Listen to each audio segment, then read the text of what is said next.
Tafakari namna unavyolisoma neno la Mungu na kulitumia. Baba, mama, kijana, binti, tafakari mwenendo wako na mtindo wa maisha. Tafakari, tafakari. Mwandaaji ni mchungaji Joseph Bulengela.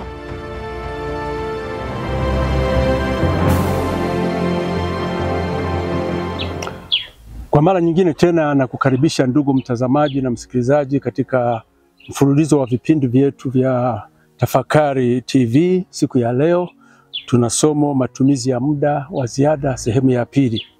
Tunaendelea kupata masomo yetu katika mazingira kama unavyoyaona. Tuna fungu la Mhubiri 9 fungu la 10. Lolote mkono wako utakalolipata kulifanya, ulifanye kwa nguvu zako, kwa kuwa hakuna kazi wala shauri wala maarifa wala hekima huko uendako wewe. Ujue muda wa ziada ni hazina ya thamani kama mali asili zingine ambayo wengi huzipoteza.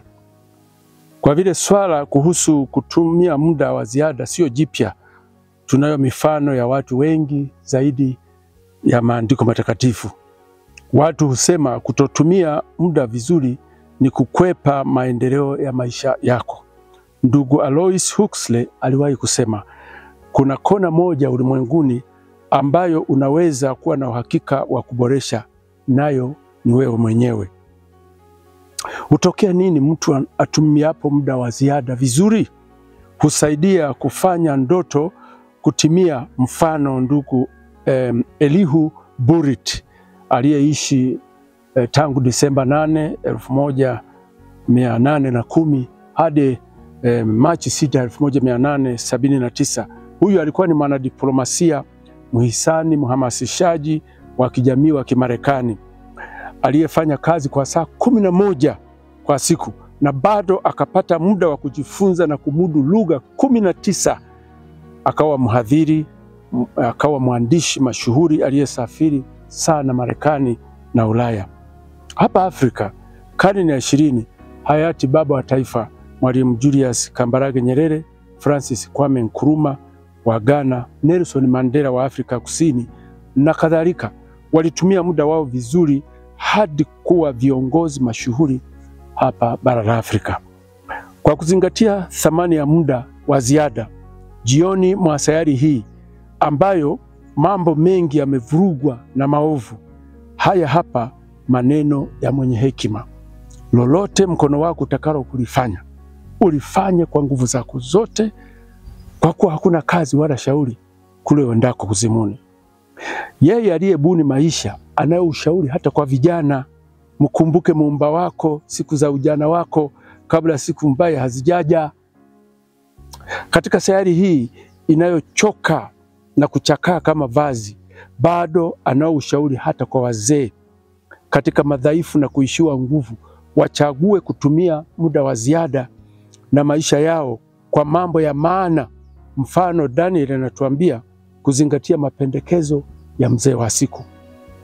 Namba 1, kwa vile dunia haikuumbwa kuwa uwanja wa vita, waushikao upanga wataangamia kwa upanga. Maandiko huwaita waiharibuo nchi. Tujifunze kwa watawala waliopita.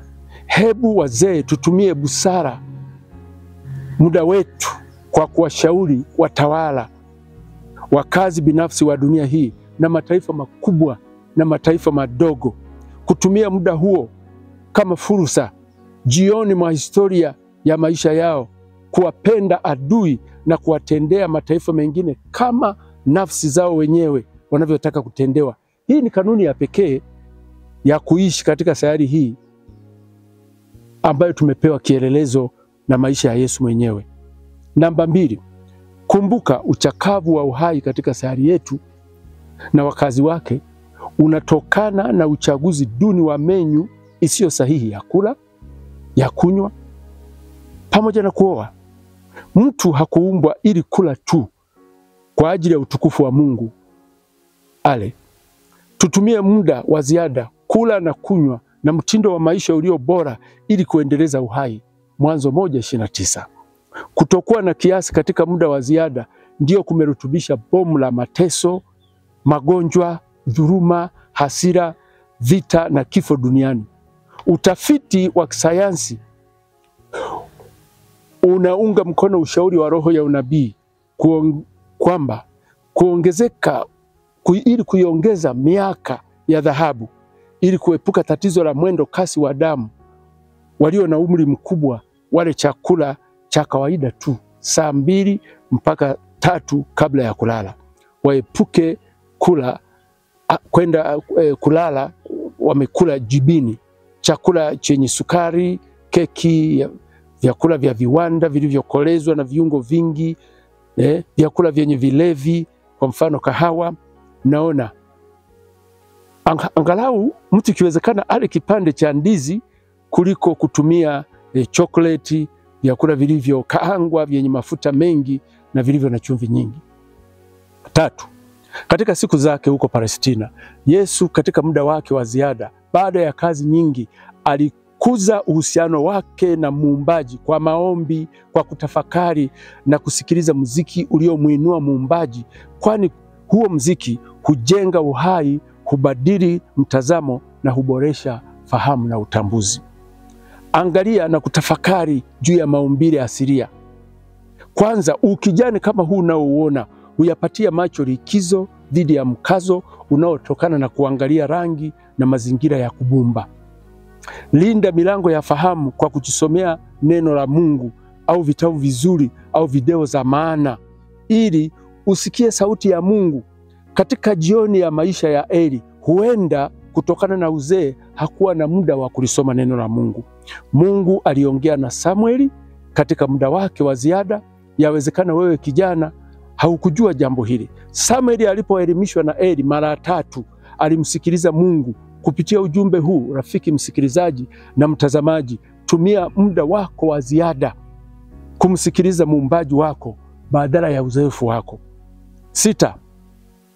Sema ama andika neno la shukrani kwa mwenzi wako au yeyote aliye muhimu maishani mwako ili kufanya furahi. Kwa mfano, Yohana 3:16, kwa maana jinsi hii Mungu aliupenda ulimwengu hata akamtoa mwanawe wa pekee ili kila mtu amwaminie asipotee bali awe na uzima wa milele. Ni ujumbe kielelezo unaotoa matumaini kwa dunia iliyoboronga. Usitumie muda wako wa ziada maishani kubeba mizigo ya majuto, kufikiria makosa yaliyopita, hatia na kuhofia ulioyafanya kule nyuma, hata kujitenga na familia na jamii pamoja na Mungu wako. Hayo huibua msongo, huibua sonona, maisha ya mzigo, ili utumie muda wako wa ziada vibaya na kutoandaa maisha yako kwa dunia ijayo. 7. Misuli na mifupa huchakaa kutokana na kutofanya mazoezi. Kwa mfano, kulala tu, kuangalia TV. Iwapo kituo chako cha kazi au shule au chuo unachosomea karibu, tembea badala ya kupewa lift. Kutembea huonyesha kujiamini, unajitegemea na unaanjozi katika maisha yako. Tumia muda wako wa ziada kwa kufanya mazoezi, ukitunza afya ya miguu yako na viungo vingine. Faidika kwa uhuru wako wa kuchagua. Weka barakoa ikiwapo hali ya hewa sio nzuri. Tembelea majirani ukiwaambia juu ya faraja na pumziko la kweli linalopatikana kwa Mungu na kwa ukaribu wa marejeo, ambapo hapata kuwepo chuki, msongo na wasiwasi. 8. Tumia muda wa ziada kuboresha mambo ya nyumbani kwako. Pima afya yako kwa kupata ushauri wa madaktari bingwa. Hezekia aliambiwa na nabii, tengeneza mambo ya nyumbani kwako. Alijaribia kutumia muda wake kujitapa mbele za wageni waliokuja badala ya kuwatambulisha kwa yeye aliye chanzo cha nguvu na afya yake. Naam, kamilisha kazi zako za nyumbani kwa gharama nafuu, kwa kurejea upendo wako wa kwanza, kujikumbusha ulipoanguka. Naam, wengine hupigana na huondoka nyumbani kutokana na hisia na kupungukiwa upendo katika siku hizi za kuhangaikia maokoto zenye mikogo kibao. Mtu hana hata muda na mwenzi wake. Mtu hana hata muda na mwenzi wake au Mungu wake aliyebuni miili yetu. Aliona mapema jambo hili akasema, si vema mtu awe peke yake. Naam, inasemekana upweke ni mojawapo ya vitu hatari zaidi ya afya, naona kwa afya ya mtu, kama ilivyo uvutaji. Naam, kwa bahati mbaya hatuna data, hatuna takwimu hasa kuonyesha wanaojiua kwa sababu ya upweke. Panga kutumia muda wako wa ziada na mwenzi wako, hasa Yesu, rafiki wa pekee na wa milele. Rafiki wa kukodisha au kulipwa, naam, nina maana kimada ama mchepuaji, hukimbia kondoo hatari inapojitokeza, yani gonjwa baya linapojitokeza au uchumi unapochacha. Mtu huyu hana njozi ya maisha au roho yako, hapendi kondoo, ila anataka kupata hela tu kwako. Mahali palipo na njozi watu huangamia, pasipo na njozi. Aliye na njozi huwa wakfu na ana kitu kinachomsukuma katika kulinda uhai wake. Mwanasayansi mmoja aitwaye Albert Einstein aliwahi kusema kwamba tunahitaji kujifunza kuiona dunia kama rafiki. Jambo hili ni changamoto kubwa sana sana siku zetu. Si muda mrefu Mungu anakuja kuturejeshea dunia iliyo rafiki. Tuanze kufanya zoezi hilo wakati wetu wa ziada. Naam, moja ya sababu ya kuishi katika afya ya uzee ulioshiba ni kuzingatia, ni kutafakari mambo unayoyafanya wakati na muda wako wa ziada. Mungu akubariki sana.